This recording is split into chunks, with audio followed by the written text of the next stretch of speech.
Bonjour les parents positifs, ici Coralie du blog Les 6 doigts de la main, pour avancer ensemble sur le chemin de la parentalité positive.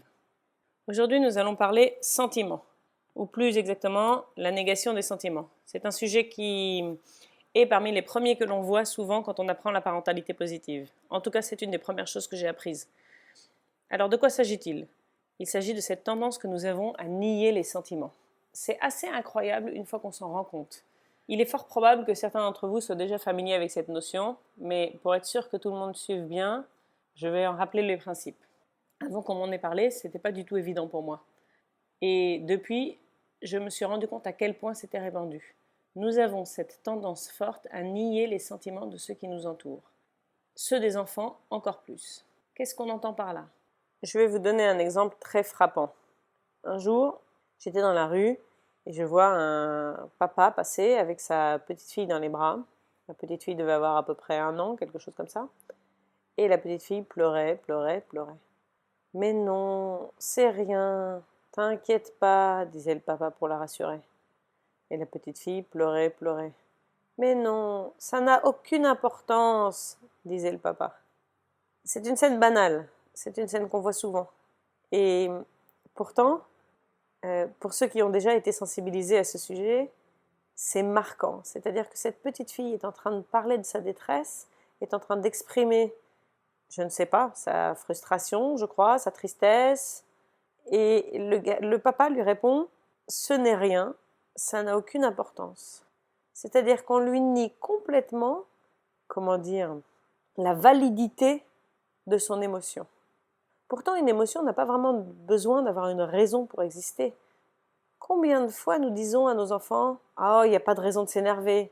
Mais en fait, si l'enfant est énervé, c'est qu'il a une raison de s'énerver. Après, ça peut être une raison qui, pour nous, n'aurait pas le même effet.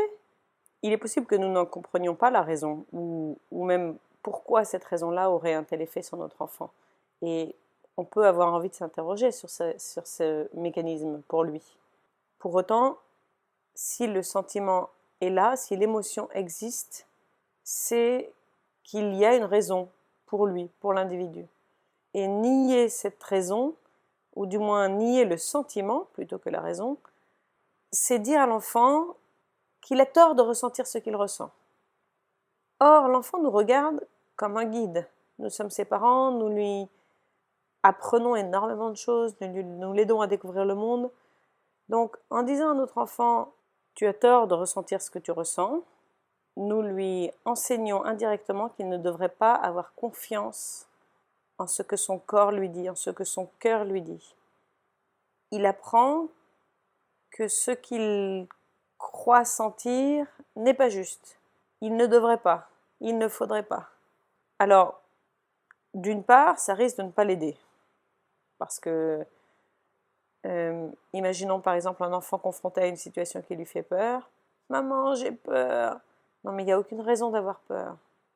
Non seulement on invalide ce qu'il ressent, mais c'est pas en lui disant « il n'y a aucune raison d'avoir peur » que tout d'un coup la peur va disparaître. Donc, c'est inefficace et ça détruit la confiance en soi de l'enfant. C'est-à-dire, je ne sais pas si on peut déjà parler de la détruire, mais au moins ça n'aide pas à la construire. Que va-t-il se passer plus tard quand il sera, par exemple, sous la pression d'un groupe en tant qu'adolescent et qu'il se retrouvera dans une situation dans laquelle il est mal à l'aise, il sent que quelque chose ne va pas, mais que le reste du groupe ne l'exprime pas. À ce moment-là, il se dira j'ai probablement tort de ressentir ce que je ressens. J'ai pas de raison pour. Et du coup, il va suivre le groupe. Si on veut que l'enfant ait le courage de ses opinions, il faut d'abord qu'il puisse sentir ses émotions. Il faut qu'il puisse leur faire confiance. Et pour ça, la validation des sentiments dès le plus jeune âge est très importante. Il y a encore une autre raison pour ça. C'est le court terme, tout simplement. C'est beaucoup plus efficace de valider les sentiments.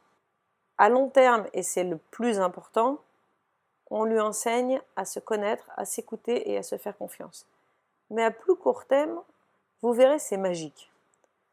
Avant de vous illustrer ça avec des exemples des enfants, je voudrais déjà, pour être sûr que l'on soit bien sensibilisé à cette question, que vous vous imaginiez vous-même. Parce que des exemples de couple, j'en ai aussi plusieurs, dans un sens comme dans l'autre. Je me revois par exemple à un moment où j'espérais quelque chose qui ne s'est pas produit et j'appelle mon mari et je lui dis ça marche pas, ça va pas se faire. Et lui cherche à me rassurer. Bon, écoute, c'est déjà pas mal ce que tu as fait, ça arrivera un jour, une autre fois, tu verras. Et en fait, je le savais que ça arriverait un jour, une autre fois, que je verrais. Je n'avais pas besoin de ces mots-là, j'avais besoin de « Ah, quelle déception, tu dois être triste ». J'avais juste besoin d'être écoutée. Je n'avais pas besoin de solution, je n'avais pas besoin de rassurance, j'avais juste besoin d'être écoutée. Dans l'autre sens, c'est vrai aussi. Heureusement que mon mari et moi, nous sommes tous les deux sensibilisés à cette question maintenant, parce que on peut le dire explicitement. Là, t'es pas en train de valider mon sentiment. Ça aide à nos conversations. Souvent, on a juste besoin d'être écouté. Et souvent, dans la conversation, on oublie d'écouter l'autre. D'écouter l'autre. Pas de lui répondre, de nous donner nos suggestions, nos solutions. Juste de l'écouter. C'est un peu l'écoute active dont parle Thomas Gordon. C'est une autre force dans la conversation et c'est ce qui permet de rester en lien. Parce que finalement, dans tout ça, l'important, c'est de rester en lien. La nécessité de la connexion avec l'autre devrait passer avant tout. Tant qu'on reste connecté, on aura beaucoup plus de chances d'avoir une relation harmonieuse avec l'autre, une relation de coopération. Et c'est vrai entre parents et enfants. Tant qu'on reste connecté. Si on impose notre modèle à notre enfant, sans l'écouter lui, sans écouter ce qu'il a en lui, on rompt la connexion. Et ça ne marche ni à court terme, ni à long terme. Je voudrais vous donner des exemples de la façon dont cette idée de validation des sentiments peut marcher avec les enfants, pour que vous en soyez convaincus. Et je voudrais surtout que vous l'essayiez vous-même avec vos propres enfants. Une de mes amies qui est un peu sceptique sur toutes ces méthodes, l'a mise en pratique avec sa fille de 11 ans, juste après un échange avec moi. Sa fille était rentrée en se plaignant de la quantité de devoirs qu'elle avait. Et sa mère, en mode automatique, lui répond « Écoute, je ne vois pas pourquoi tu te plains. D'habitude, tu as très peu de devoirs. Aujourd'hui, tu en as plus. Bon, bah voilà, aujourd'hui, tu en as plus. C'est pas non plus tous les jours, c'est pas dramatique. » Et la fille réagit un peu fortement en lui disant « Maman, de toute façon, c'est pas la peine. Je te dirai plus ce qui se passe pour moi. » Et ça a fait réagir la maman qui s'est dit « Effectivement, ça lui a fait écho à ce que je lui disais le matin sur le fait de perdre le lien. » Parce que la fille exprime clairement « Je ne te dirai plus ce qui m'arrive. » Et du coup, ça l'a aidée à basculer. Alors, elle a pris sa fille avec elle, dans ses bras, et elle lui a dit « Attends, viens voir. Je vois bien qu'aujourd'hui, tu es fatiguée et que tu as vraiment beaucoup de devoirs. Et tu n'avais pas envie d'en faire tant aujourd'hui. Tu trouves que tu en as trop et c'est pas facile. C'est tout. » La fille était bien dans les bras de sa maman et elle lui a dit « Merci maman. » Et elle est partie faire ses devoirs. Elle avait seulement besoin d'être entendue.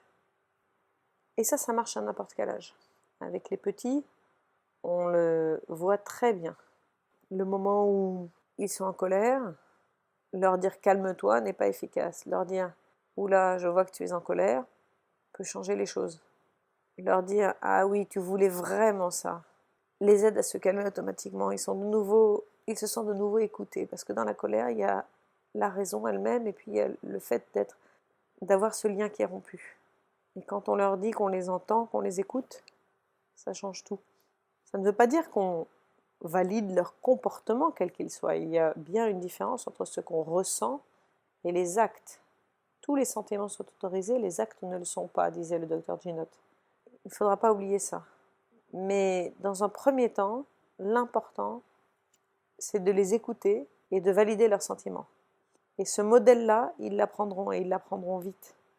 Mes grands le savent, le sentent et le vivent. Et combien de fois maintenant je les entends face aux petits leur dire « Ah, tu es triste Anatole. Et oui, toi tu aurais voulu ça. » Et la situation se règle toute seule entre eux. Et ça vraiment, c'est magique. Alors la prochaine fois que vous faites face à une émotion de votre enfant, je vous encourage à la recevoir, à la valider. Et vous verrez la différence.